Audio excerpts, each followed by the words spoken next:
FAC 018.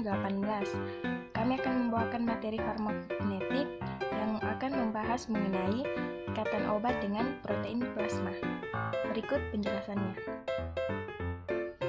Perkenalkan, saya Feni Yuliani Latif dengan NIM 1801150.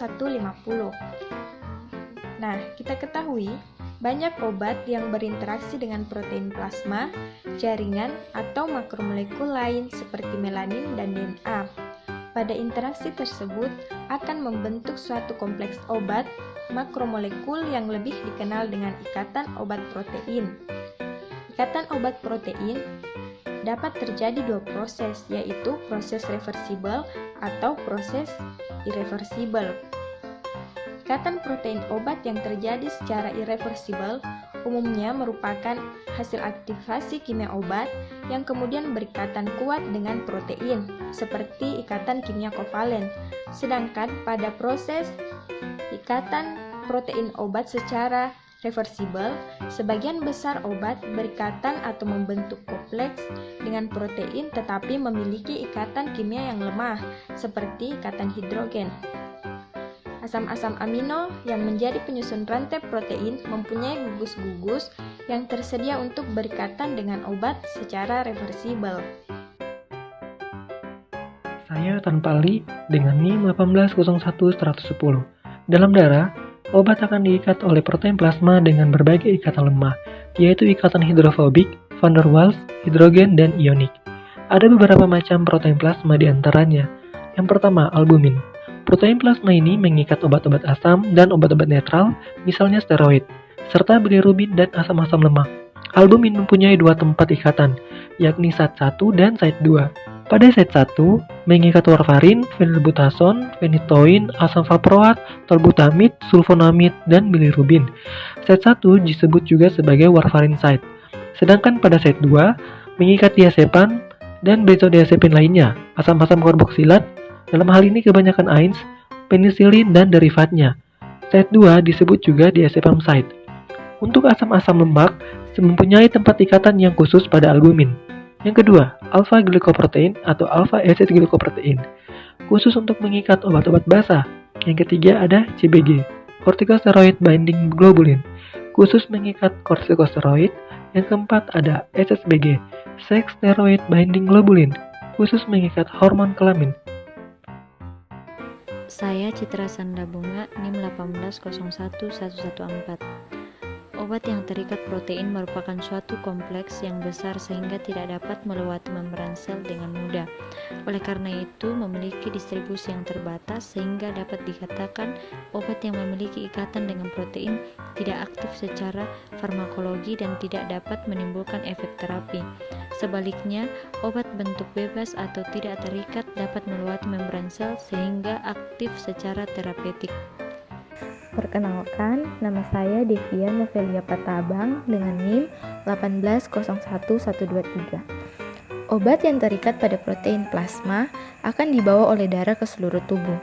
Kompleks obat protein terdisosiasi dengan sangat cepat, yaitu T/2 20 ml. Sedangkan obat bebas akan keluar ke jaringan dengan cara yang sama seperti cara masuknya ke dalam pembuluh darah dan ke ginjal, di mana obat atau metabolitnya diekskresi ke dalam urin. Di jaringan, obat yang larut air akan tetap berada di luar sel atau di cairan interstisial, sedangkan obat yang larut lemak akan berdifusi melintasi membran sel dan masuk ke dalam sel. Namun, karena perbedaan pH di dalam sel pH 7 dan di luar sel pH 7,4, maka obat-obat asam lebih banyak di luar sel dan obat-obat basah lebih banyak di dalam sel. Gunawan 2005. Saya Asmarani Safitri dengan NIM 1801147. Contoh akumulasi obat dalam jaringan adalah quinacrin dalam hati, DDT dalam jaringan lemak, PB dalam tulang, digoxin dalam otot jantung dan otot skelet, dan klorpromazin dalam otak. Oleh karena itu, ikatan obat dengan protein plasma merupakan ikatan yang reversibel. Maka jika obat bebas telah keluar jaringan, Obat yang terikat protein akan menjadi bebas, sehingga distribusi berjalan terus sampai habis.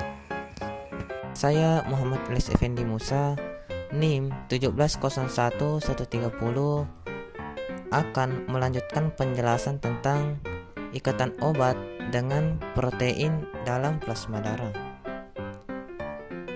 Ikatan obat dengan protein plasma kuat untuk obat yang lipofilik atau obat yang mudah larut dalam minyak, tetapi lemah untuk obat yang sifatnya hidrofilik atau mudah larut dalam air. Ikatan obat dengan protein plasma terutama penting untuk obat-obat yang sifatnya lipofilik agar dapat dibawa oleh darah ke seluruh tubuh, karena obat yang sifatnya lipofilik jika tidak terikat protein akan segera berdifusi keluar dari pembuluh darah atau akan melintasi membran sel endotel. Saya Rahma dengan NIM 1801145. Selanjutnya, ikatan obat protein dipengaruhi oleh sejumlah faktor antara lain. Yang pertama, obat. Obat dibagi atas dua, yaitu sifat fisikokimia obat. Selanjutnya, konsentrasi total obat dalam tubuh. Yang kedua, protein. Nah, protein juga dibagi atas dua, yaitu jumlah protein yang tersedia untuk ikatan obat protein. Selanjutnya, kualitas atau sifat fisikokimia protein yang disintesis. Yang ketiga, interaksi obat, yakni kompetisi dengan obat lain. Dan yang keempat, kondisi patofisiologis pasien. Misalnya, ikatan obat protein dapat menurun pada pasien dengan kondisi uremia dan gangguan hepatik. Saya Melda Paputungan dengan NIM 1801146. Selanjutnya yaitu penurunan ikatan protein akan mengakibatkan kenaikan konsentrasi obat bebas sehingga memungkinkan lebih banyak obat melewati membran sel dan terdistribusi ke semua jaringan. Oleh karena itu, lebih banyak obat dapat tersedia untuk berinteraksi dengan reseptor untuk menghasilkan efek farmakologis yang lebih kuat. Namun, pada obat dengan indeks terapis sempit harus dipantau penggunaannya untuk mencegah efek yang tidak diharapkan apabila obat dalam bentuk aktifnya besar.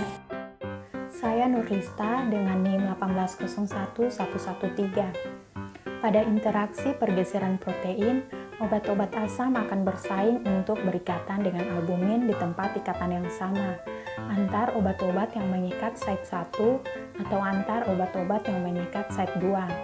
Dan obat-obat basa akan bersaing untuk berikatan dengan alfa-glikoprotein.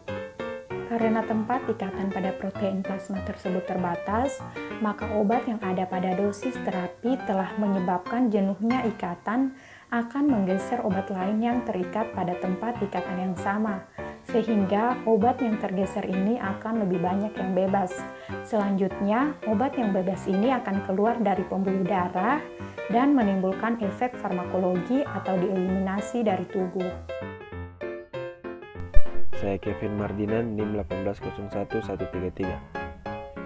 Interaksi pergeseran protein akan bermakna secara klinik jika obat yang digeser memenuhi 3 syarat berikut menurut Gunawan 2005. Yang pertama, ikatan protein tinggi di atas 85% sehingga kadar obat bebas rendah.